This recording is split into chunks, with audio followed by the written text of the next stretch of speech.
বিসমিল্লাহির রহমানির রহিম।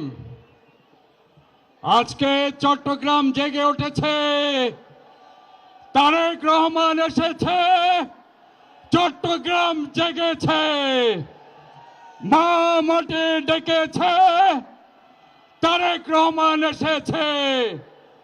লাল সবুজের পতাকায় জিয়া তোমায় দেখা যায়, জিয়া তুমি আছো মিশে সারা বাংলার ধানের শীষে। সংগ্রামী সমাবেশ, আজকে চট্টগ্রামবাসী জেগেছে। এই সেই চট্টগ্রাম, বীর প্রসবিনী চট্টগ্রাম, যেখান থেকে শহীদ প্রেসিডেন্ট জিয়াউর রহমান 25শে মার্চের কালো রাত্রিতে উই রিভল্ট বলে মুক্তিযুদ্ধের সূচনা করেছিলেন।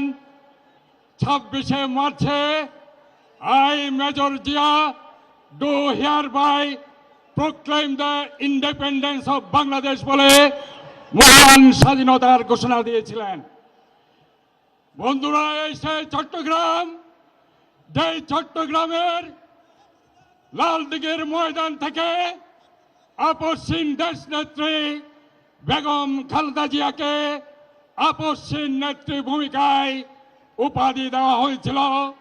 এই সেই চট্টগ্রাম, যেই চট্টগ্রাম থেকে আবারও দেশনেত্রী বেগম খালেদা জিয়া দেশ বাঁচাও মানুষ বাঁচাও বলে স্লোগানে মুখরিত করে বাংলাদেশকে গত 16 বছরে ফ্যাসিস্ট আন্দোলনের বিরুদ্ধে উনি সংগ্রাম করেছিলেন।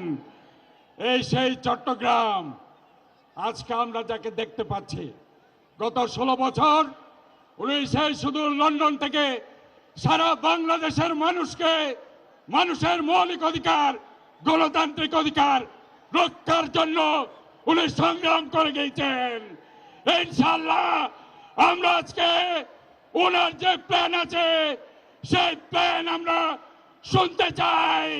চট্টগ্রামের মানুষ বাণিজ্যিক রাজধানী, নগর সরকার, ওনার মাধ্যমে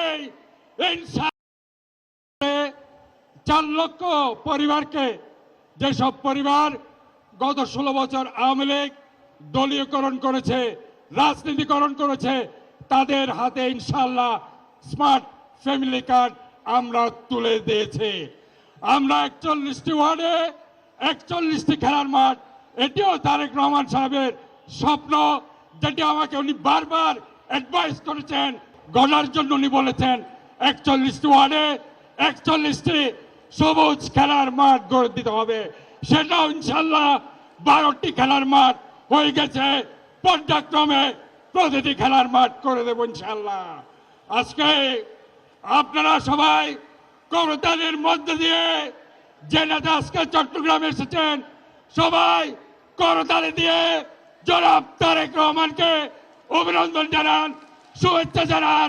70 লক্ষ মানুষের পক্ষ থেকে আমি ওনাকে চট্টগ্রামে আসার জন্য অভিনন্দন, শুভেচ্ছা, মোবারকবাদ, ধন্যবাদ জানিয়ে বক্তব্য শেষ করছি। আল্লাহ হাফেজ। বাংলাদেশ জাতীয়তাবাদী দল জিন্দাবাদ। শহীদ জিয়া অমর হোক। আপসহীন দেশনেত্রী বেগম খালেদা জিয়া আমাদের 16 কোটি মানুষের হৃদয়ে আছে, থাকবে। দেশ নায়ক তারেক রহমান ইনশাআল্লাহ আগামী দিনের রাষ্ট্রনায়ক হবে। সবাইকে ধন্যবাদ জানিয়ে আমি আমার বক্তব্য শেষ করছি। আসসালামু আলাইকুম ওয়া রাহমাতুল্লাহ।